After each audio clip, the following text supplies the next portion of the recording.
Bom dia! Sejam bem-vindos a mais um dia de YourFest. Hoje é o nosso terceiro dia. A gente está super feliz de estar aqui e a gente vai esperar um tempinho para poder começar, para poder chegar todo mundo. Mas antes de mais nada, Bom dia! Eu queria ouvir um pouquinho de vocês. De onde vocês são? Vai mandando para a gente já aí no chat, para a gente poder ir conhecendo vocês, essa galera maravilhosa que está acompanhando a gente já hoje. Já temos uma resposta aqui. Temos gente da Bahia. Ai, que delícia! Acompanhando. Seja muito bem-vindo, Marivaldo. Quem mais? Quem mais? Conta pra gente aí. Ah, eu estou acompanhando, galera, o chat aqui. Então, as perguntas que vocês forem mandando pra gente, a gente vai estar acompanhando tudinho. Quem mais? Olha, tem gente do Espírito Santo, minha terrinha. Sejam muito bem-vindos. Falta só um pouquinho e aí a gente já começa. Jade de São Paulo, seja bem-vinda. Quem mais, gente? Manda pra gente de onde vocês são, pra gente saber onde vocês estão. Piracicaba, tem muita gente de longe, muita gente de muitos lugares, a gente está bem feliz. Jundiaí, sejam bem-vindos, bem-vindos e bem-vindas. Hoje a gente vai falar sobre temas tipo, super importantes, então queremos vocês todos bem ligadinhas, ligadinhos aí para a gente poder conversar bastante. E aí, de onde mais vocês são? Conta pra gente. Falta só um pouquinho para a gente começar, vai chegando, vai chamando a galera que não chegou ainda, para a gente poder iniciar aí com tudo. Estamos prontas e prontos para poder começar? Então, chegamos aqui no nosso terceiro dia de YourFest e hoje o papo vai ser tipo super importante porque a gente vai falar o dia todo sobre diversidade. Então a gente vai conhecer uma galera muito, muito incrível. A gente vai falar coisas importantes. Então, por favor, fiquem atentos e nesse YourFest especificamente desse iniciozinho de manhã, tá todo mundo acordando, mas a gente quer interagir bastante com vocês. Então, tô de olho aqui, manda pergunta pra gente, vai conversando, vai interagindo, vai dizendo o que vocês acham, as opiniões de vocês. Quanto mais gente falar, melhor, ok? Então vamos começar? Como eu disse, sejam bem-vindos e bem-vindas ao nosso Fest. Esse é um evento organizado pela Eureka. Nós estamos aqui super felizes mesmo de receber vocês. Nós temos também a correalização da HSM, que é uma super parceira nossa. Nós temos uma parceria de mídia com a Época Negócios, então a gente está super feliz aí. E temos também parceiros super especiais com a gente que fizeram isso acontecer. A gente está muito grato. Blend Edu, Xbox, Inova Consulting, Tadashi Kadomoto Instituto. A gente está muito, muito, muito feliz de receber todo mundo aqui. E hoje nós vamos falar um pouquinho, para começar, sobre como a gente enxerga as pessoas, como a gente enxerga o diferente da gente, como a gente aprende a ser melhor com as pessoas. Eu sou Camille, mas eu não queria apresentar quem eu sou profissionalmente aqui para vocês. Eu queria falar um pouquinho sobre quem eu sou enquanto pessoa. Meu nome é Camille dos Santos Oliveira, sou filha da Ana Cláudia e do Everton. Nasci no Rio de Janeiro, mas morei boa parte da minha vida no Espírito Santo. Sou uma pessoa muito insegura em determinados aspectos e sou uma pessoa que ama muito, muito, muito a minha família e ama muito estar perto da família. Então, hoje eu estou um pouquinho distante deles e aí já estou um pouquinho preocupada por causa disso. Mas, e uma coisa importante, eu acho que de falar sobre mim, é que eu sou uma mulher preta, como é possível ver, e há alguns anos atrás eu não tinha orgulho disso. Eu lembro mais ou menos que foi no ano de 2015, finalzinho de 2015, que eu decidi parar de aplicar artifícios químicos no meu cabelo, que a gente chama de alisar o cabelo, né? E foi uma jornada que começou a me transformar de dentro para fora.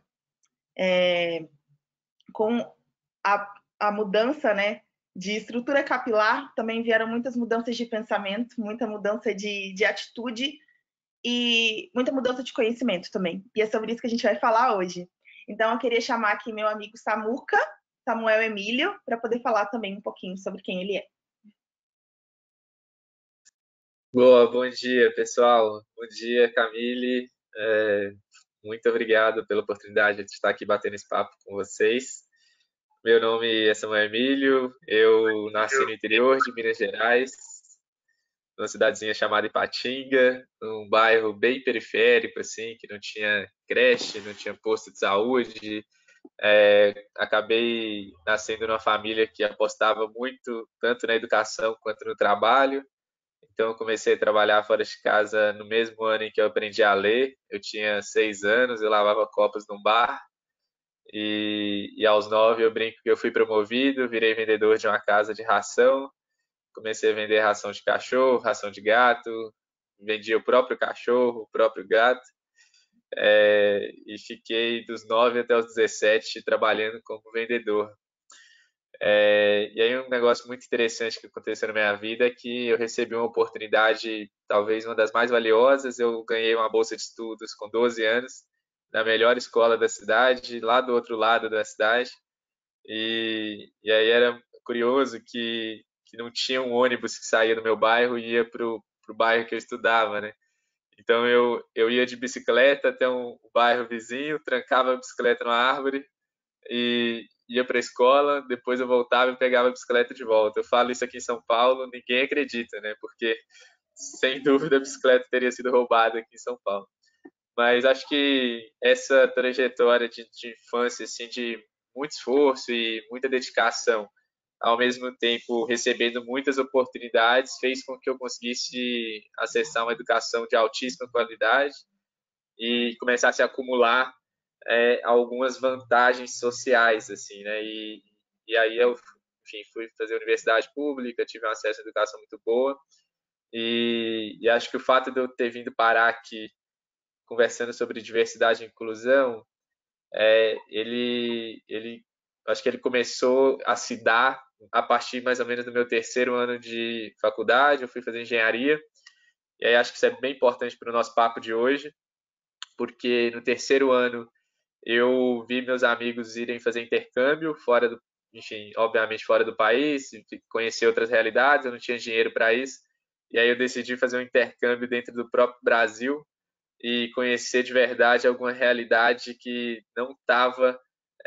até então dentro, né, perto do meu radar, assim. E aí eu fui ficar 6 meses morando dentro de uma ONG chamada Educafro, que trabalha com a inclusão de negros e brancos pobres no ensino superior. E esses 6 meses, sem dúvida, transformaram a minha vida.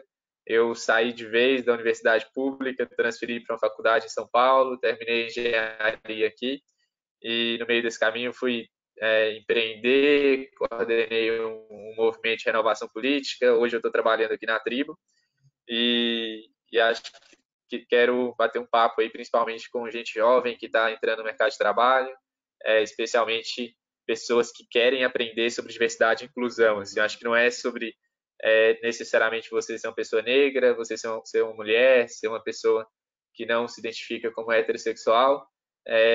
Não é só sobre isso, assim, é sobre você estar aberta a aprender a lidar com o desconhecido, assim, aprender a lidar com o diferente. Então, estou super ansioso para esse papo aqui. Obrigado, Samuca. A gente tem muita história para contar. E aí, eu acho que é muito legal a gente começar falando dessa parte da escola, da infância e da adolescência. Eu acho que é um momento assim que para mim mexeu muito comigo, porque eu sentia que eu era diferente de alguma forma. Meu contexto social é muito fora de uma curva, assim. Eu sou de uma família de classe média, mas sempre estudei como bolsista em escola particular. Então, sempre tive num contexto de pessoas muito diferentes de mim. E eu não tinha muita interação com a diversidade em si, mas eu sabia que existiam coisas que me diferenciavam das pessoas. E aí eu já comecei a sentir isso logo no início, no início da minha jornada escolar, assim. E eu não conseguia entender o porquê. Eu começava a imaginar que existia alguma coisa errada comigo. E eu acho que quem está acompanhando a gente talvez já deve ter visto, né? Ou vivenciado essa trajetória, ou visto alguém que se sentiu muito diferente, muito descolado da realidade. E esse descolamento da realidade, ele era muito forte, muito presente para mim. Principalmente porque eu tinha seríssimas dificuldades de me conectar com as pessoas. Eu achava que eu não conseguia ser suficiente para poder pertencer aos espaços. E aí eu acho que o primeiro termo que a gente pode introduzir aqui é a síndrome da impostora, né? Eu acho que muita gente passa por isso e nem sabe o que é. Mas eu, particularmente, como mulher preta, senti muito isso forte, porque eu não conseguia me sentir pertencente, eu não conseguia me sentir parte de determinados ambientes, e principalmente eu não conseguia sentir que eu era capaz de realizar determinadas coisas. Então, isso me acompanhou durante toda a minha trajetória. Eu nunca achei que eu era capaz. E aí, a insegurança me dominava muito. E aí, quando eu conseguia alguma oportunidade, eu apresentava um trabalho e era elogiada por causa disso, ou enfim, recebia algum elogio, até mesmo por conta da minha aparência, eu estranhava muito, muito, muito, muito, porque eu achava que aquilo não era para mim, que eu não merecia aquele tipo de tratamento, assim. Então, acho que é uma coisa que, tipo, me marcou muito, muito, muito nessa época, assim, da vida, sabe?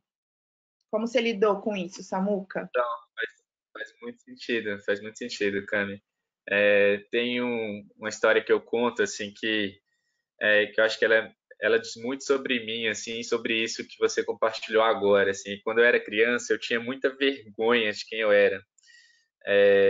E isso me acompanhou durante um bom tempo, assim, especialmente quando eu me mudei para a escola particular. O meu pai, quando tinha algum evento, né, quando tinha algum evento de pais, algum encontro, reunião de pais, teatro que as crianças estavam fazendo para apresentar, que os meus pais precisavam ir, eu pedia para o meu pai estacionar o carro um pouquinho antes de chegar na escola ou um pouquinho depois, porque o carro do meu pai sempre foi um carro muito velho. E quando eu falo carro velho, não estou falando de um Corsinha 2010, estou falando de um Fusquinha 88, de um Corcel 2. Eu lembro de um dia que a gente estava andando no carro e a porta do carro começou a pegar fogo. E é muito louco, porque obviamente não tinha nenhum airbag lateral, não tinha nenhum vidro elétrico, assim, não faz nenhum sentido, não sei por que pegou fogo até hoje. Então eu tinha muita vergonha, eu pedia para o meu pai sempre parar longe para os meus amigos não me verem descendo do carro. E aí teve um dia que teve um teatro, minha escola ela tinha uma estrutura muito legal, o maior teatro da cidade, ele é acoplado à minha escola, e aí a gente foi fazer uma apresentação de teatro, o meu pai parou o carro depois da escola, e na hora de ir embora, o carro não quis pegar. E aí a gente teve que empurrar o carro na frente dos meus amigos, assim, pro carro pegar, assim, eu tinha uns 15 anos, mais ou menos, 16 anos. E aí eu fiquei com muita vergonha, né? Eu fiquei com muita vergonha, mas ao mesmo tempo eu não podia reclamar, porque como é que eu ia. Assim, eu sabia da oportunidade que eu estava recebendo, eu não podia falar para os meus pais, poxa, eu tenho vergonha da nossa condição financeira, tenho vergonha de vocês, eu não jamais falaria isso. Então guardava tudo muito para mim. Mas mãe tem um radar aqui que conecta com a cabeça do filho, né? Ela percebe as coisas e o filho não percebe. E aí um dia minha mãe virou para mim e falou assim: olha, Samuel, você não pode ter vergonha de quem você é. Você tem que acreditar na pessoa que você é, independentemente da forma como a sociedade te lê, te enxerga. O que você só não pode fazer é tentar ficar sendo igual aos seus amigos. Você não é igual a eles. Você tem que saber quem você é e apostar nisso. Assim. E essa fala dela me tocou muito, assim, né? De você não pode ter vergonha de quem você é. E é muito louco que depois de alguns anos eu voltei para Ipatinga para fazer um TED nesse mesmo teatro que antes eu tinha vergonha de frequentar, assim. E aí o TEDx foi lá. E aí, quando eu fui fazer a palestra, né, o meu pai continuou com o carro velho, eu fui dirigindo o carro do meu pai e eu fiz questão de parar bem na frente do teatro, assim, porque eu sabia que aquilo ia ser algo que simbolicamente me libertaria de alguma forma, assim, né, de memórias ruins que eu carregava do passado, assim. E aí eu fiz isso, assim, parei bem na frente do teatro e tal, saí para fazer o teste, e voltei muito feliz, assim, de ter percebido que eu tinha me aceitado da maneira como eu era, mas especialmente para grupos minorizados, né, esse processo é um processo longo, né? Eu fui fazer isso, acho que eu tinha 21 anos já. Então eu demorei muito tempo para conseguir me aceitar e encarar o mundo a partir da minha perspectiva e não a partir da perspectiva dos outros. E tem uma coisa interessante sobre isso, assim, sobre diversidade e inclusão como um todo, que o Martin Luther King, quando ele foi preso, se eu não me engano, pela primeira vez, ele foi preso em Birmingham, uma cidade do interior dos Estados Unidos. E aí, ele para quem não sabe, ele era um pastor, né? Ele era um pastor das igrejas evangélicas lá do protestantes dos Estados Unidos, e um grupo de clérigos de várias outras religiões escreveram uma carta para ele na prisão e mandaram para ele na prisão, mas não era apoiando ele, era criticando ele. E aí esses clérigos estavam criticando ele porque, primeiro, ele não estava, ele nasceu no Alabama, não era, eles falavam que não era para ele estar lá em Birmingham fazendo barulho, fazendo protestos. E aí ele foi preso porque o protesto dele era contra umas plaquinhas que os comerciantes colocavam nos comércios proibindo a entrada de negros nas lojas. Tinha umas plaquinhas que eles pregavam na parede falando assim, ó, esse comércio aqui ele não recebe pessoas negras. E aí ele protestou contra isso e foi preso. E aí ele faz outra carta respondendo esses clérigos. É muito poderosa essa carta. Assim, eu sugiro que todo mundo que está assistindo a gente leia ela na íntegra. São umas 4 páginas, assim, ela é bem longa, mas é muito profunda. Chama, se você digitar carta de Luther King em Birmingham, vai aparecer. E aí ele fala o seguinte, num determinado momento da carta, ele fala o seguinte: o entendimento superficial das pessoas em relação a causas raciais ou a qualquer tipo de preconceito, o entendimento superficial das pessoas de boa vontade é mais perigoso do que o mal entendido absoluto das pessoas de má vontade. Isso é muito profundo, assim. O entendimento superficial das pessoas de boa vontade é mais perigoso do que o mal entendido absoluto das pessoas de má vontade. Por que eu estou falando isso conectado com essa história que eu falei?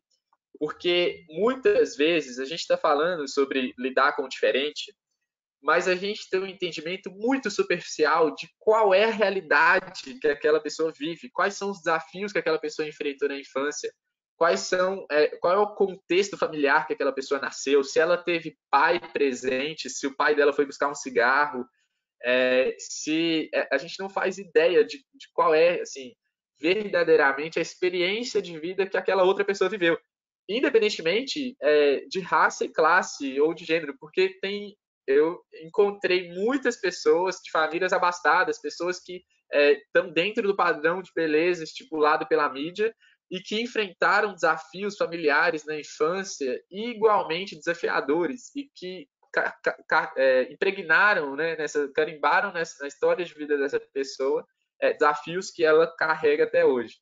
Então, acho que o primeiro passo, quando a gente está falando de aprender com o outro e de, principalmente, aprender com o diferente, é você se libertar de qualquer preconceito que você tenha criado, estereótipo que você tenha criado sobre aquela pessoa e dar uma chance para aquela pessoa se mostrar diferente daquilo que você estava imaginando, né? E olhar com curiosidade, assim, e falar, poxa, o que será que essa pessoa que está aqui na minha frente tem para trazer para o meu mundo que talvez eu ainda não tenha conseguido experienciar?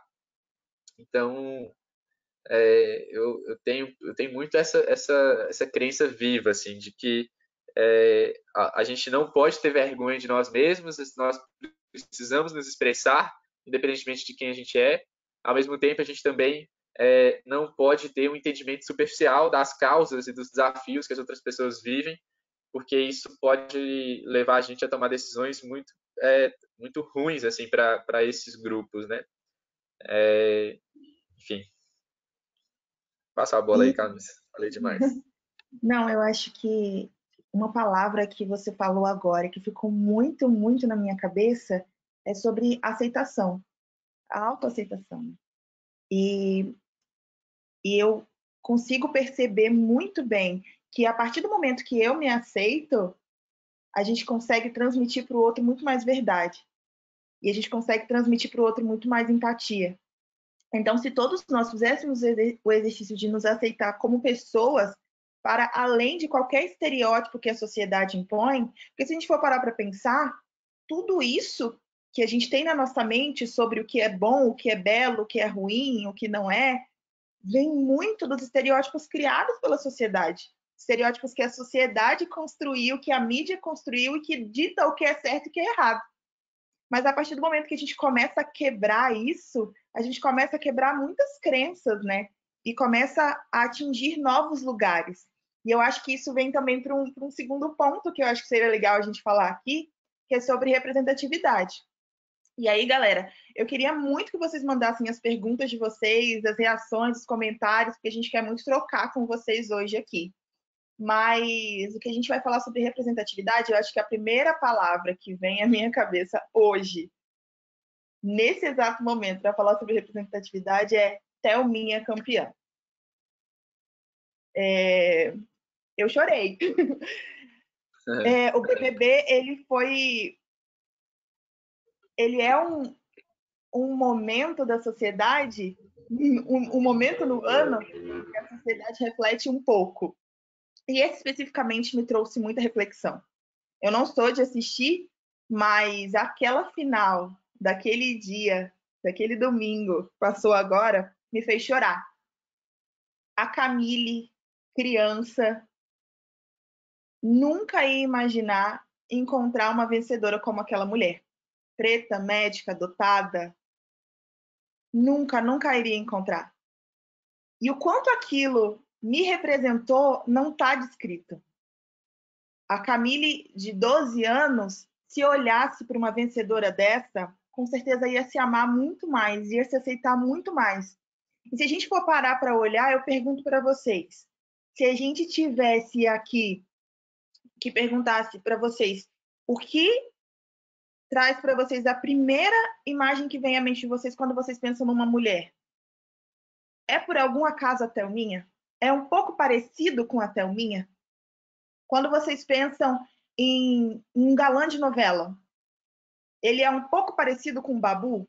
Eu estou trazendo aqui um tema muito, muito nítido na nossa sociedade, algo que está muito em voga hoje no Twitter, nas redes sociais, mas a gente pode trazer vários e vários exemplos. A Camille, de 10, 15 anos atrás, não tinha a menor referência. E eu acho que representatividade é isso. É você ter referência. É você ter para quem olhar e dizer que você pode chegar naquele lugar ali também. Não só como vencedora do BBB, mas como médica, como CEO de uma grande empresa. As crianças de hoje, que são como eu, precisam olhar para mim e me enxergar como uma referência. As pessoas precisam olhar, as crianças que são como eu precisam olhar para outras mulheres e, tipo, em outros lugares que a gente não costuma estar. E aí, falando do meu recorte de diversidade, e as pessoas precisam enxergar referências. Enquanto a gente tiver crianças que não enxergam nos desenhos, nas propagandas e nas novelas pessoas parecidas descritivamente com eles e com elas, eles vão continuar achando que eles não pertencem a nada. Isso fez muita diferença para mim. Um outro episódio que eu conto que fez muita diferença para mim em relação à representatividade foi quando eu assisti Pantera Negra pela primeira vez.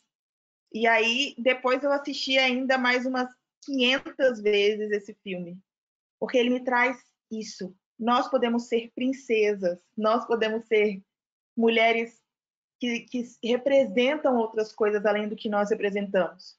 Nós podemos ser protagonistas, nós podemos ser médicas, nós podemos ser tudo o que a gente quiser imaginar. E eu acho que hoje muitos jovens e crianças não se enxergam possíveis porque não são representados. Então, a partir do momento que a gente começa a abrir espaço nas empresas, começa a abrir espaço na mídia, começa a abrir espaço na sociedade para que essas pessoas entrem, a gente está trazendo um futuro de novas possibilidades para as outras gerações. Eu acho que ainda temos caminhos muito grandes para percorrer, mas cada pequena vitória que a gente comemora, como tipo uma preta ganhar o BBB, faz a gente entender que nós estamos cada vez mais próximos de chegar onde a gente precisa chegar. Nós somos todos merecedores de alcançar alguma coisa. Mas por que a gente não alcança? O que nos impede de alcançar?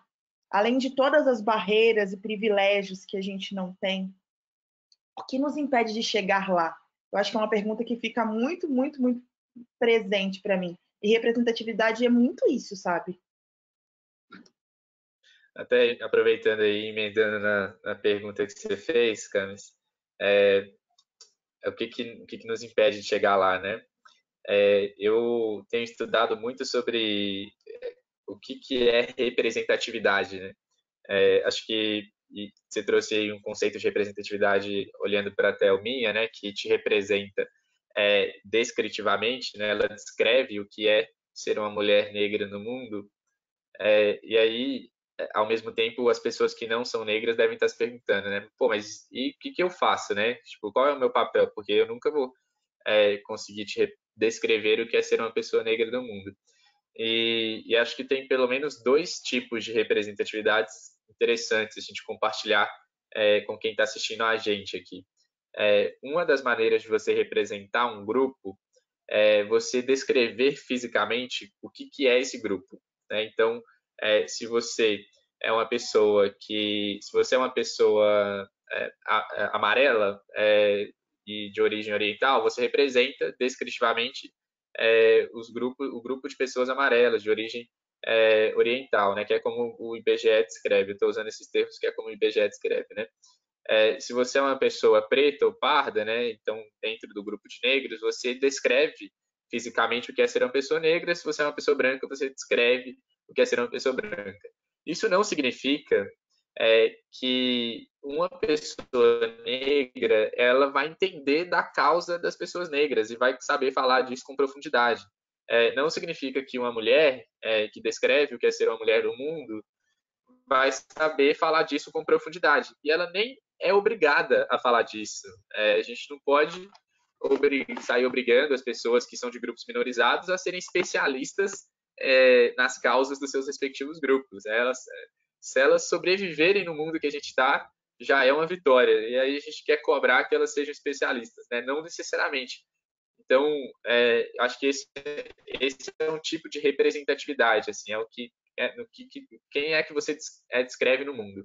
Tem um segundo ponto que eu acho que é muito importante, que ajuda homens a serem simpatizantes e parceiros nas causas das mulheres, que ajudam as pessoas brancas a serem simpatizantes e parceiros na causa das pessoas negras, que é a representatividade substantiva, que é a substância que você carrega sobre aquele determinado assunto, né? Então, o que é que você sabe de verdade sobre a história do feminismo? O que é que você sabe de verdade sobre a história da escravidão, do racismo aqui no Brasil? O que é que você sabe de conteúdo sobre quais são os possíveis caminhos, quais são as políticas públicas que a gente tem que construir, quais são as regras de governança que você tem que instituir na sua empresa para que ela seja uma empresa mais diversa? Quais são as oficinas, workshops, cursos que as pessoas podem participar para se desenvolverem nesse aspecto? Quando você, quando você absorve substância sobre determinado assunto, você pode passar a representar aquele grupo substantivamente. Você tem a substância que representa aquele grupo. Então, é por isso que muitas vezes você encontra alguns homens com falas muito assertivas e importantes e relevantes sobre feminismo, que se comunicam principalmente com outros homens que talvez ainda não estejam preparados para ouvir aquela mesma coisa da voz de uma mulher. E a mesma coisa para pessoas brancas, quando elas estudam sobre a causa das pessoas negras e compartilham isso nos seus respectivos grupos, é bem provável que você está ali convertendo algumas pessoas que eu não conseguiria converter, assim, porque existe um bloqueio cognitivo entre eu e ela dificilmente ouviria essa mesma fala vindo de uma pessoa negra. Então, acho que é importante a gente ter consciência sobre representatividade substantiva e representatividade descritiva, porque elas são diferentes e, inclusive, não são as únicas, né? Existem outros dois tipos de representatividade, que é a simbólica e a formal, que aí acho que é uma parte mais técnica que posso compartilhar depois e tal, mas como é que você simbolicamente representa uma causa e como é que você formalmente representa uma causa, né? Então, na política hoje, 30% do fundo partidário é reservado para mulheres. Isso é uma representatividade formal. Formalmente existe essa reserva. Então, em algumas empresas, X% das vagas são reservadas para determinados grupos. Isso também é uma representatividade formal. E por aí vai. Então, acho que é importante ter esse conceito. Assim. E aí tem uma última fala, Tamis, que também vai junto nesse tema, que um dia eu estava numa tribo indígena, acho que eu até compartilhei isso na reunião, numa imersão do Grupo Anga, uma liderança indígena que estava lá estava compartilhando com a gente sobre diversidade na visão dos guaranis, né? É uma tribo de guaranis que está nessa mesma região há cerca de 10 mil anos, assim. Então, tipo, a galera está lá há muito tempo. E eles viraram para a gente e falaram assim, olha, aqui a gente conversa sobre lidar com o diferente, lidar com o desconhecido, colocando todas as pessoas dentro de uma mesma sala onde não existe luz, assim, só existe escuridão. E aí, toda vez que a gente tem qualquer conflito na nossa comunidade, na nossa tribo, a gente coloca as pessoas dentro dessa oca absolutamente escura, sem nenhuma iluminação, e a gente conversa no escuro. Porque a gente acredita que no escuro, a escuridão é um lugar onde a gente é não diferente, onde não importa de onde está vindo a voz, todas as vozes são igualmente relevantes para a gente sair daquele conflito. Então, a gente se reúne na escuridão quando uma criança está falando, ou um adulto está falando, uma mulher está falando, um homem está falando, não importa quem está falando, as vozes são isonômicas e a gente, a partir desse lugar de paridade, resolve os nossos conflitos. Assim, eu me arrepio imaginando essas reuniões de resolução de conflito deles, porque acho que isso representa, na minha visão, o que há de mais humano dentro da gente, assim, né? A humildade de reconhecer que outras pessoas, por mais diferentes que elas sejam, por mais diferentes que a experiência de vida delas seja, ela tendo feito faculdade pública ou particular, ter feito só até a quarta série, tanto faz. Se ela é importante se ela é uma pessoa afetada pelas decisões que a gente está tomando, a gente precisa envolver essas pessoas nessas decisões. Essa é uma das razões pelas quais representatividade dentro dos espaços de tomada de decisão nas empresas é tão importante, porque quando você está vendendo sabonete, você está vendendo sabonete para o Brasil inteiro, 54% do Brasil é negro. Então você deveria envolver essas pessoas nessa tomada de decisão. Qual que é o sabonete que essas pessoas querem?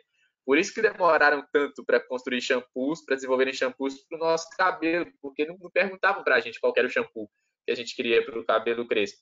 Isso é recente, faz 4 anos que começaram a desenvolver shampoos para cabelos crespos.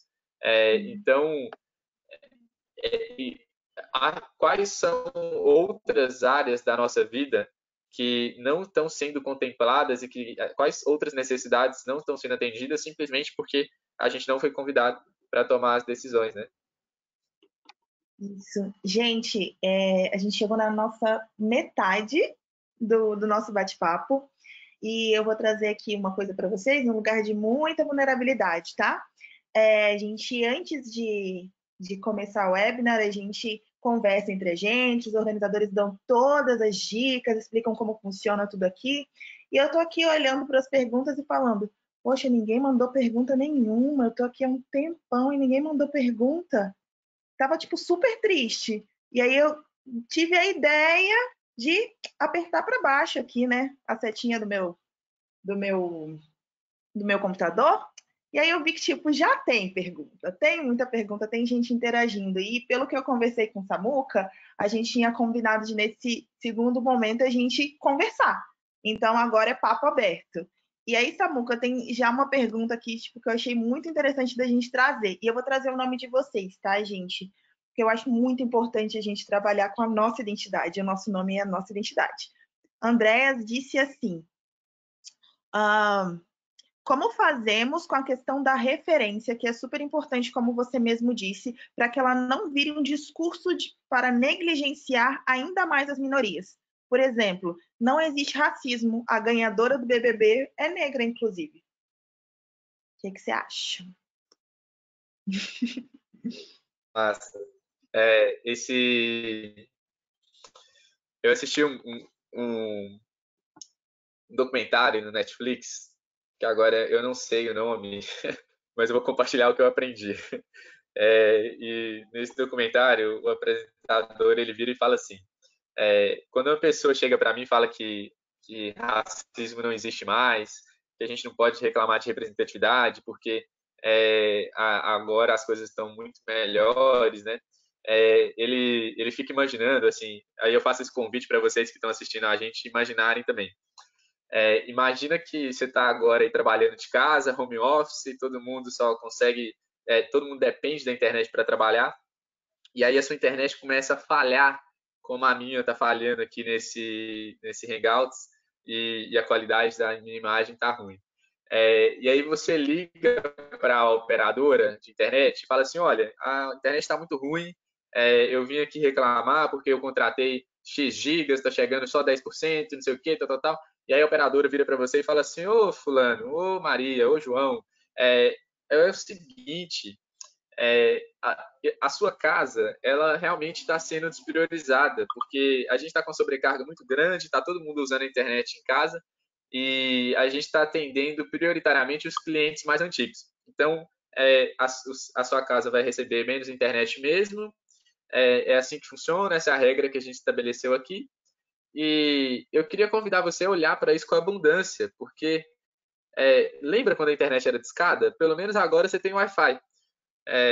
E aí, se você recebe uma resposta dessa da operadora, eu presumo que você deve ficar muito indignada, né? Que raios, né, de resposta é essa? Antes a internet era discada, agora era Wi-Fi. Eu contratei Wi-Fi 10 gigas, eu quero os 10 gigas, eu não quero 1 giga. E aí, isso é basicamente o que acontece quando essas pessoas falam que a gente não precisa reclamar, que não falta representatividade. Tem gente que fala isso. Lembra quando tinha escravidão? É uma analogia esdrúxula, assim, não faz nenhum sentido. A gente, quando estabelecemos a Constituição de 1988, a gente contratou direitos iguais. Eu não contratei, enquanto pessoa negra, 20% dos direitos das pessoas brancas. Não foi? Não contratei isso. A gente aqui no Brasil, cada cidadão ele contrata direitos iguais da Constituição. Então a gente precisa garantir que eles sejam exercidos, né? Então acho que essa analogia, assim, é uma analogia que ajuda muito ela é bem didática, assim, né, para mostrar que a gente não está pedindo nada, tipo, não estou pedindo nada que não é meu, né, que não é nosso. A gente só quer que as regras do jogo sejam seguidas, assim. Então acho que é mais ou menos por aí, geralmente, que eu respondo, assim. Sim. E eu não estou conseguindo ouvir as perguntas, Camille. Então eu preciso que você me faça elas mesmo. Tá, pode deixar. A Mirella perguntou pra gente qual é o conceito de minoria. Então, essa pergunta é boa. Assim, minoria e maioria é bem fácil de entender esse termo. Assim, se você tem 100 pessoas e 40 são mulheres, naquele grupo as mulheres são minorias. Se você tem 40 homens, naquele grupo os homens são minorias. Entretanto, no Brasil, não é isso que acontece, né? A gente tem a maioria de mulheres são mais de 50%, se eu não me engano, 55%, alguma coisa assim. E você tem a maioria de pessoas pretas e pardas também, mais ou menos 55%, 54,7%. Então, numericamente, esses grupos são maiorias. O que não acontece, por exemplo, com pessoas com deficiência, que são mais ou menos 25%. Esses grupos são numericamente minorias. Então, acho que minoria e maioria é um termo matemático, assim, é uma equação, basicamente uma equação, é fácil de entender. O que é importante a gente separar é minoria de grupo minorizado. E isso é o que acontece especialmente com mulheres, pessoas negras e pessoas com deficiências. Esses grupos são minorizados pela estrutura que a gente vive. E aí, esse termo ele é bem interessante porque o sujeito da ação ele é externo ao grupo, né? É alguém ou algo externo a esses grupos que os minoriza. E nesse caso, a gente tem vários exemplos. Podem ser tanto as instituições, sejam elas empresas, sejam elas instituições públicas. Então, a gente tem muitas instituições que minorizam esses grupos, que atendem eles de maneiras diferentes. Até hoje a gente tem perseguição de pessoas negras dentro de supermercados. A gente tem vários mecanismos onde as empresas minorizam esses grupos. A gente também tem uma estrutura social que minoriza esses grupos. O que eu quero dizer com estrutura?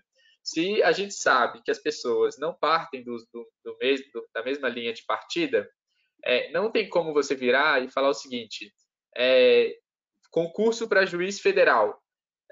Todo mundo que prestar o concurso vai passar quem tiver as maiores notas. Se as pessoas negras não estão partindo do mesmo lugar, elas não vão chegar nesse concurso para juiz federal. Então, a gente tem uma estrutura social que também tem regras que minorizam essas pessoas.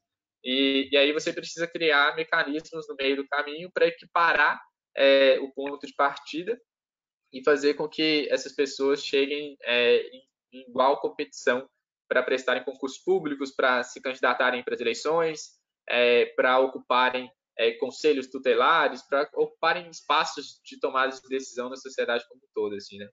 Então, acho que essa é a diferença. Tem uma pergunta aqui da Flora. Eu gostei do que o Samuel falou sobre a importância de pessoas brancas falarem sobre representatividade de forma substantiva. Mas eu sempre tenho dúvidas de como fazer isso respeitando o que não é o meu lugar de fala. Eu acho que essa é uma pergunta que a gente recebe com um pouquinho de frequência assim, na vida, sobre lugar de fala. E aí, Djamila Ribeiro, que é uma filósofa muito conceituada dentro do movimento negro, ela tem um livro especificamente que fala sobre esse assunto. E um dia eu estava assistindo um vídeo dela e ela comentou que todos nós, bom, eu vou tentar explicar, porque para mim é complicado. Samuca, você vai me ajudando aí.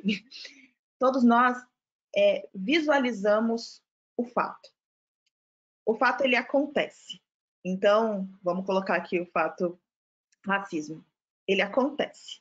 Acontece, está em diversos lugares, é estrutural, é visceral, ele acontece. Eu olho de uma forma, de um lugar, e uma outra pessoa, diferente de mim, que não me representa descritivamente, olha de uma outra forma e de um outro lugar. Mas ela também me enxerga. E ela também tem uma opinião sobre determinado assunto. Então, quando eu coloco aqui que eu enxergo o racismo de uma forma, é porque muitas vezes eu vivi o racismo na minha pele. Então, quando eu falo disso, eu falo com propriedade, eu falo com autoridade sobre o assunto. Mas isso não quer dizer que uma outra pessoa que seja diferente de mim, que não tenha o meu recorte racial, não possa falar sobre esse assunto, ou não deva falar sobre esse assunto, ou deva se calar quando alguém falar alguma coisa que não é interessante sobre esse assunto. Eu acho que o importante da gente perceber é que muitas vezes nós não damos voz. Todo mundo quer falar. e a gente não dá voz às pessoas. Se tem uma mulher preta em um ambiente, por que que a gente não dá voz a essa mulher para ela falar sobre racismo? Mas se ela não pode estar nesse ambiente, se ela não tem condição ou não foi convidada para esse ambiente e a gente está vendo alguma coisa que nos desconforta pessoalmente, por que que a gente não é a voz quando a pessoa não está? Então, eu acho que é muito importante a gente ter a empatia de saber quando a gente é voz e quando a gente é escuta. Não é que a gente não deva expressar a nossa opinião. Por exemplo, pessoas brancas não devam expressar a opinião delas sobre racismo. Não é sobre isso. É sobre a gente dar o lugar e a gente saber dizer também a nossa opinião. Eu acho que todo mundo tem uma visão sobre o fato. Eu tenho uma opinião, outra pessoa vai ter outra opinião, mas o fato ele aconteceu. E se a gente não discutir essas coisas que acontecem, a gente não vai tá traçando mudanças para que isso não ocorra mais para frente.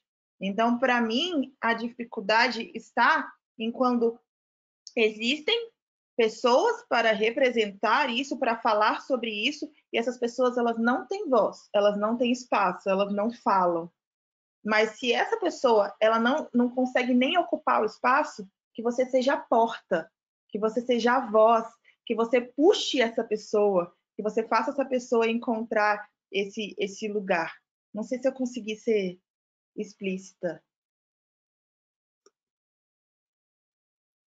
Samuca, você quer completar? Perfeita. Tá perfeito.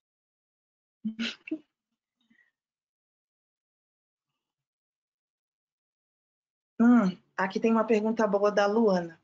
Como as empresas lidam com o fato da representatividade negra no Brasil durante a pandemia do Covid-19 e pós-pandemia?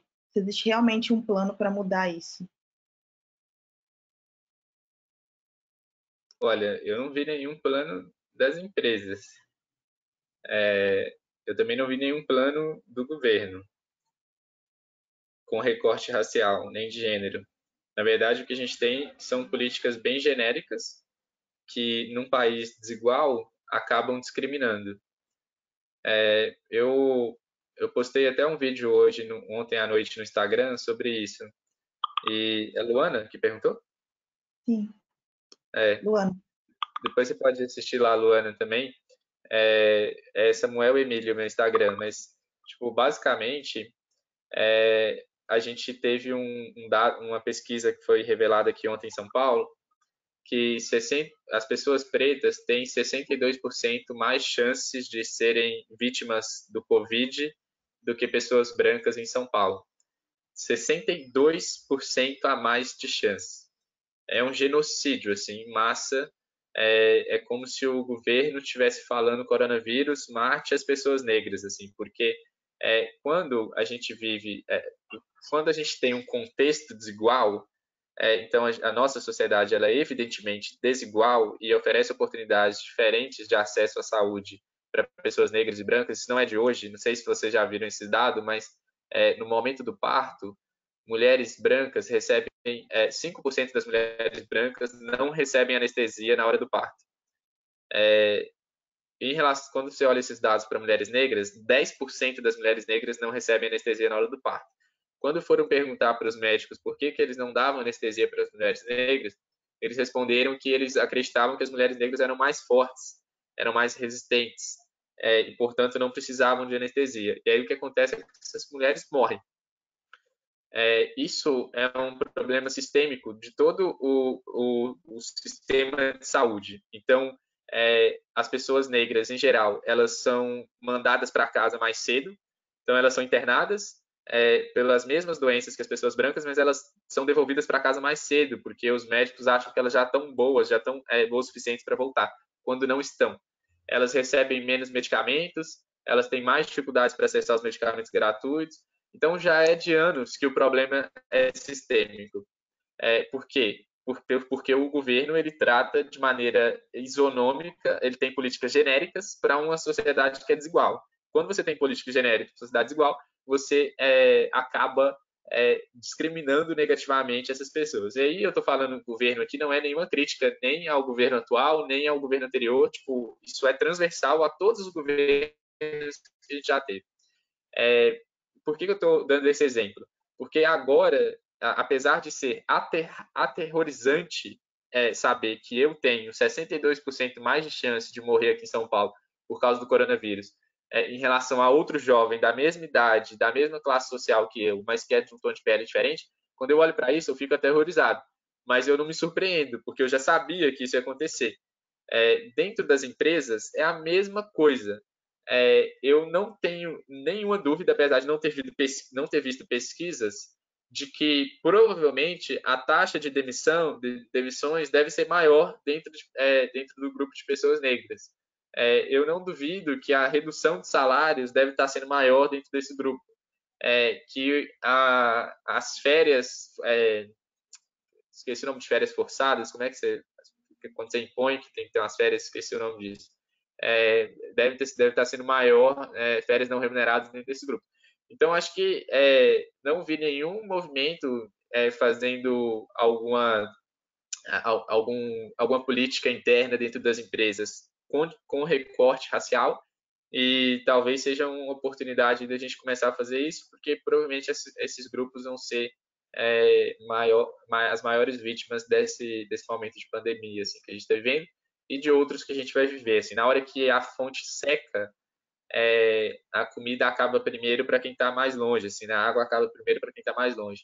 É muito triste o que eu estou vivendo. Assim, eu vou sair aqui desse hangout agora para distribuir quentinhas numa comunidade periférica lá no Capão Redondo, que é um bairro bem periférico aqui em São Paulo. E aí eu estava lá ontem, foi a primeira vez que eu fui, né? Já faz uma semana que a gente estava fazendo distribuição, mas foi a primeira vez que eu fui para evitar muito contato. E é muito louco que, eu não sei se vocês já assistiram aquele filme O Poço, em que a comida vai acabando de acordo com o andar do poço em que a pessoa está. Isso está rolando na vida real. Eu estava conversando com uma mulher lá que tinha uns 25 anos, umas 3 crianças, mora numa casa que o chão é de barro, e ela falou, cara, semana passada faltou comida e a gente precisou dividir a comida aqui. Então a gente foi dividindo, quando chegou nas casas ali no final da comunidade já não tinha mais. Aí a gente não sabia o que fazer, a gente saiu pedindo mais comida, mas então esses grupos eles sempre vão ser as maiores vítimas, enquanto as nossas políticas, sejam internas dentro das empresas ou sejam políticas públicas dentro dos governos, enquanto essas políticas forem genéricas, esses grupos vão ser as maiores vítimas, porque eles não vão conseguir acessar essas políticas públicas genéricas. É uma desonestidade criar um mecanismo padrão para atender uma sociedade tão desigual, empresas tão desiguais assim.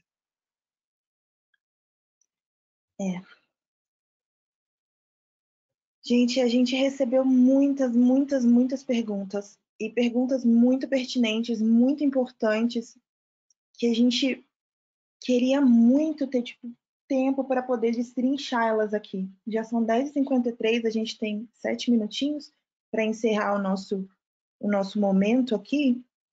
E tem algumas perguntas muito legais e que eu queria muito trazer para poder responder. Só que acho que a gente precisava de mais tempo para poder trazer isso com o máximo de clareza que a gente conseguir. Existem outras formas. Mandem talvez essas perguntas por e-mail. Talvez a gente tente encontrar formas de trabalhar isso. Ou talvez a gente, infelizmente, não consiga, porque é tanta coisa que a gente tem para falar que a gente acaba se perdendo no meio do tempo. E eu acho que é muito sobre isso, sabe? Muito sobre a gente começar a falar mais sobre esse assunto, a gente começar a abordar mais sobre isso. Hoje a gente vai ter um dia inteiro para falar só sobre diversidade, só sobre como as organizações podem ser mais diversas, só sobre como nós podemos aprender com os outros. Eu posso ter falado coisas aqui que que não estão corretas, posso ter dito coisas que são minhas opiniões e não são opiniões de todos, mas ainda assim nós ainda precisamos falar sobre esse assunto.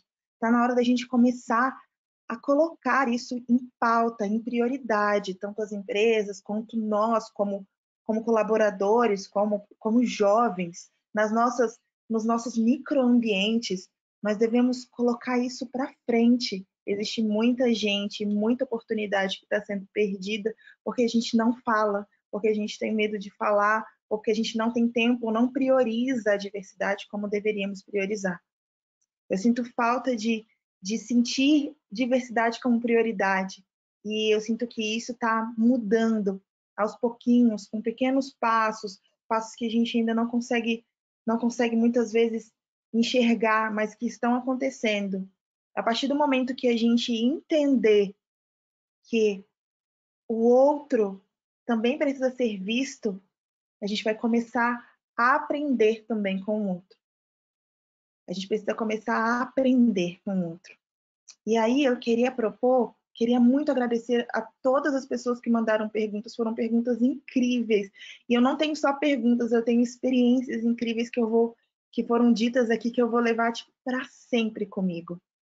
Mas antes da gente trazer aqui, eu queria que nesse próximo minuto você dissesse aqui no chat para a gente qual é o sentimento que você está saindo desse momento que a gente viveu aqui. De tudo que o Samuca falou, de tudo que eu disse, de tudo que você pensou e disse aqui nas perguntas, o que você sai? Qual é o sentimento que você traz? E aí eu queria também trazer alguns desses sentimentos que estão nas perguntas para a gente. E aí eu queria muito que vocês falassem. Eu tô saindo com o sentimento de que eu ainda preciso aprender muito. Ainda tem muito para ser aprendido. Samuca, qual é o sentimento que você sai?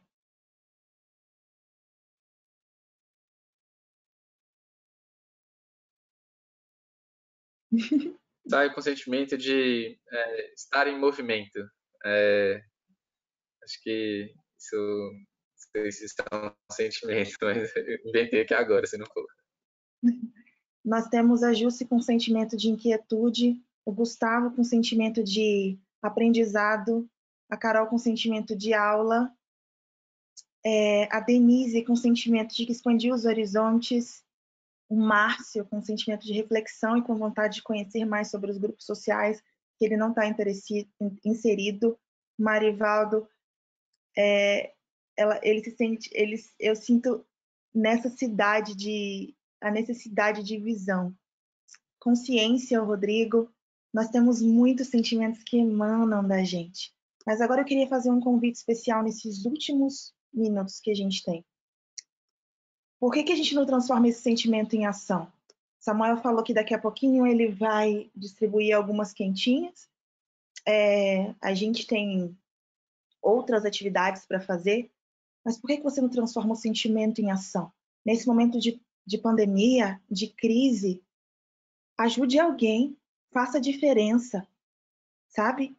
Ajude algum projeto específico, se introduza.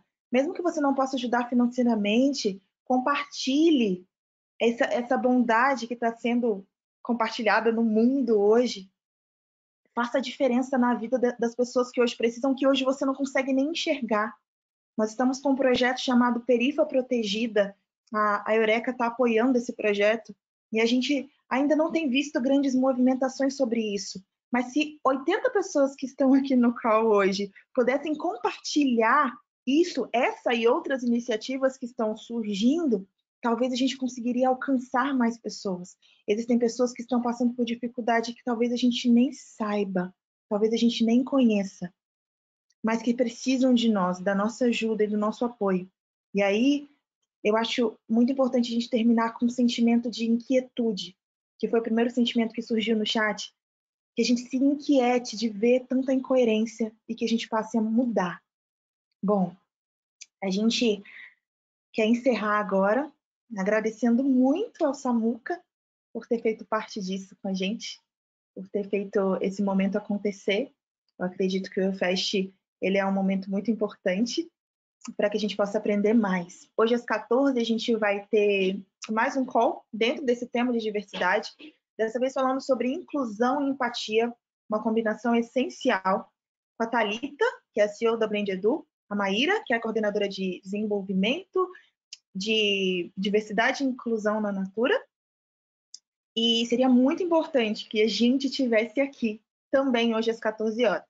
Outro ponto que eu quero lembrar é que às 17 horas nós teremos um outro bate-papo sobre práticas pioneiras que toda a organização deveria adotar, com a Júlia, que é consultora de comunicação na Eureka, a Patrícia, que é da DAO, e ela tem um papel muito importante de inclusão e diversidade dentro dessa empresa que é enorme. E temos a Ana, que é uma jovem da nossa base. E aí vai ser muito legal também a gente conversar e trazer essa visão dos nossos jovens, ok?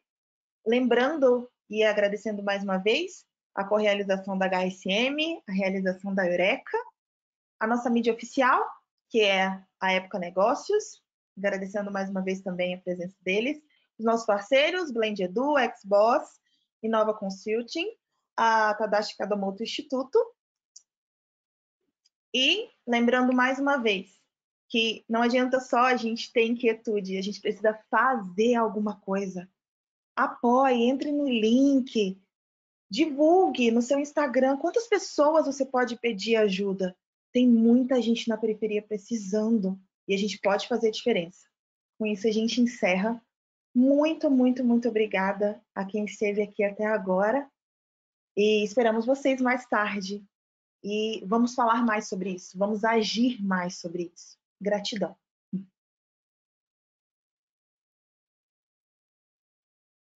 Grande abraço, Camis.